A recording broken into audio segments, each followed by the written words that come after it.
26 नवंबर 2008। मुंबई की एक नॉर्मल सी इवनिंग थी।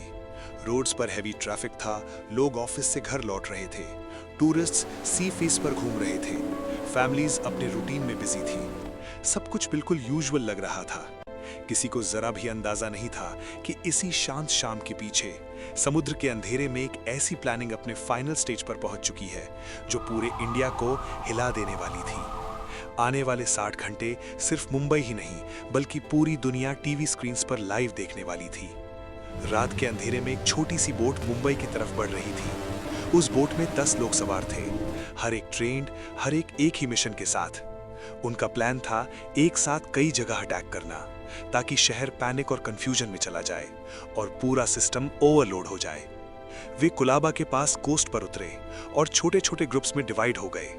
उनके टारगेट्स क्लियर थे: CST station, Taj hotel, Oberoi Trident, Nariman house और कामा हॉस्पिटल। एक शहर, मल्टीपल टारगेट्स और एक ही रात। छत्रपति शिवाजी टर्मिनस, मुंबई का दिल।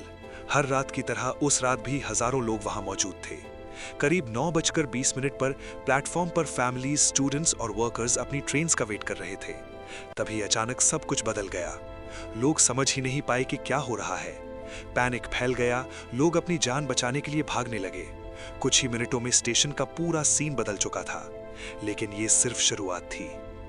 ताजमहल पैलेस होटल सिर्फ एक होटल नहीं, मुंबई की पहचान। उस रात वहां बिजनेस मीटिंग्स चल रही थीं, फॉरेन गेस्ट्स ठहरे हुए थे, वेडिंग्स और डिनर्स हो रहे थे। फिर वहां भी पैनिक फैल गया।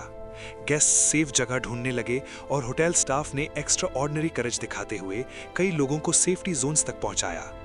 इतनी बड़ी बिल्डिंग होने की वजह से सिचुएशन और कॉम्प्लेक्स हो गई। बाहर उठता स्मोक और फ्लेम्स पूरे शहर के लिए एक टेरिफाइंग सिग्नल बन चुके थे। न्यूज चैनल्स ने लाइव कवरेज शुरू कर दी थी और पूरी दुनिया देख रही थी।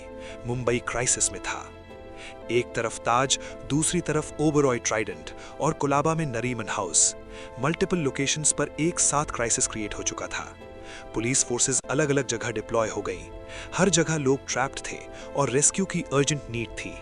कम्युनिकेशन डिफिकल्ट था, सिचुएशन अनक्लियर थी और रात बहुत लंबी होने वाली थी। सबसे पहले जो लोग आगे बढ़े वे थे मुंबई पुलिस।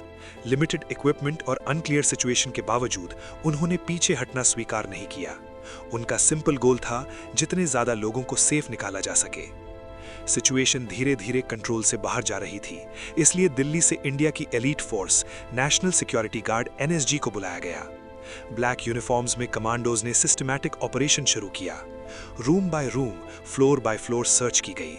हर कदम डेंजरस था लेकिन मिशन क्लियर था: क्राइसिस को खत्म करना। यह ऑपरेशन कुछ घंटों का नहीं बल्कि कई दिनों तक चला। मुंबई लगभग रुक गया था। स्कूल्स बंद, रोड्स खाली और लोग टीवी स्क्रीन से चिपके हुए थे। पूरा देश बस एक ही प्रार्थना कर रहा था, सब ठीक हो जाए। 29 नवंबर की सुबह आखिरकार ऑपरेशन खत्म हुआ। शहर ने राहत की सांस ली, लेकिन दर्द बहुत गहरा था। कई फैमिलीज की जिंदगी हमेशा के लिए बदल चुकी थी। यह सिर्फ एक अटैक नहीं था बल्कि एक ऐसा मूवमेंट था जिसने पूरे देश को झकझोर दिया। 26/11 के बाद इंडिया ने अपने सिक्योरिटी सिस्टम को पूरी तरह रीथिंक किया। कोस्टल सर्वेलेंस मजबूत की गई, इमरजेंसी रिस्पांस बेहतर किया गया और काउंटर टेरर सिस्टम्स अपग्रेड किए गए। यह सिर्फ एक ट्रेजेडी नहीं थी बल्कि एक टर्निंग पॉइंट था जिसने देश को और ज्यादा अलर्ट बना दिया। ये 60 घंटे डर, साहस और बलिदान के थे। 26/11 हमें याद दिलाता है कि अंधेरा चाहे कितना भी गहरा हो, सुबह जरूर आती है। ये उन सभी निर्दोष लोगों की याद में एक स्थायी निशान है जिन्होंने उस रात अपनी जान गंवाई। मुंबई कभी नहीं भूलेगा।